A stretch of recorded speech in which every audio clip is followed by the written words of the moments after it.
Stories about Mr. Mischief. Poor Mr. Happy had a tiring day. Washing here and there, back again, and cheering people up was hard work. Phew, he sighed and went to his house and sat down for a well-ended rest on a kitchen chair. But do you know what happened? It fell into bits. Bump. Poor Mr. Happy. That's all I need, he said. I rather think that I have a visit from Mr. Mischief. He was right. Mr. Mischief was very naughty. Very, very, very naughty indeed.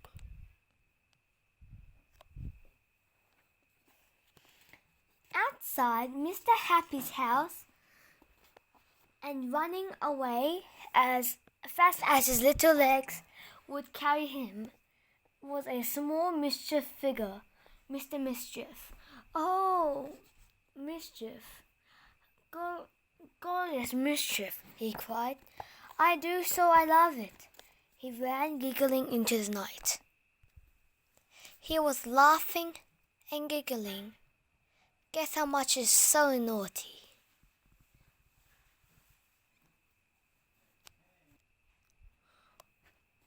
The next morning, there was a knock on Mr. Greedy's front door, but when he went to answer it, there was no one there.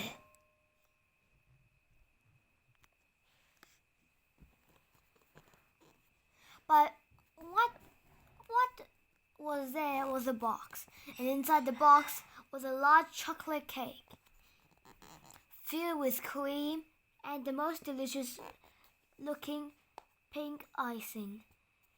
Mr.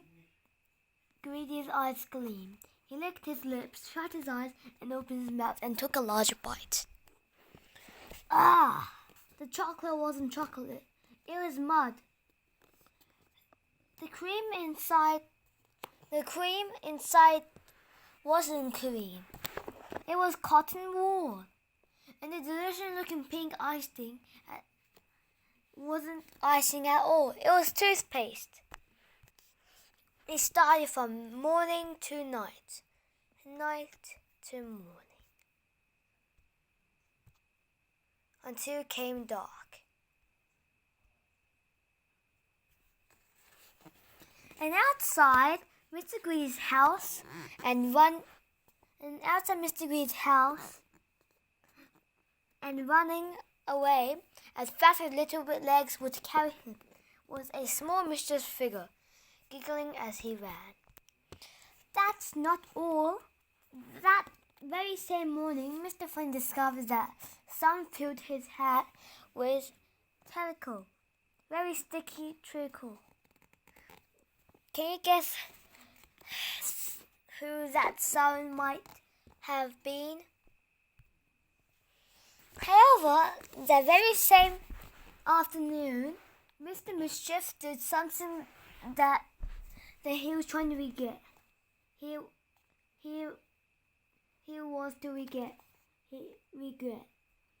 He was walking along through the woods, looking for Mischief, when he came across a wizard, a fast asleep wizard.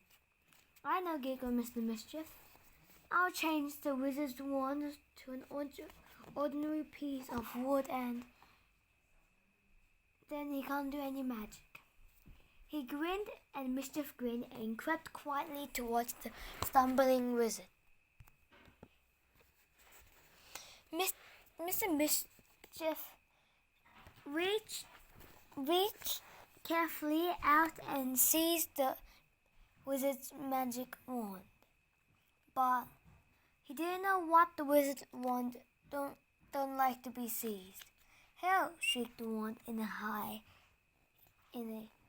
sweet voice, and awakened the wizard, who seized Mr. Mischief by nose, which was extremely painful. Let's go all by nose, cried Mr. Mischief. I know who you are, cried the wizard.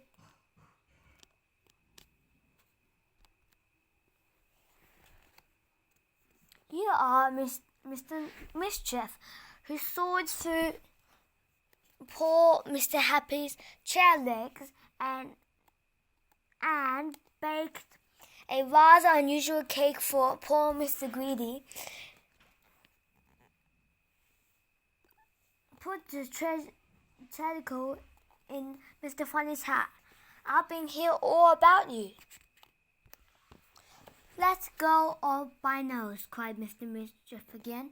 Very well, said the wizard, but I don't believe as you can get away being such a mischief as that. And let go Mr. Mischief's nose, and he got his magic wand and waved it. Beware, he said, and went off.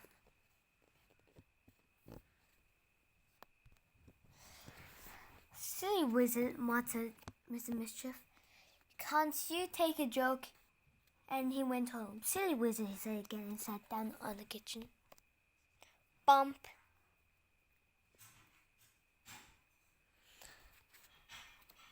Silly, silly, silly wizard, he groaned. Mr. Mischief picking up himself, him and his silly magic. He made himself some porridge for tea. Ah! Smiled Mr. Mischief as he put a large spoonful of porridge. Ah! Somehow, as by magic, the porridge had turned into sawdust. Oh dear, spluttered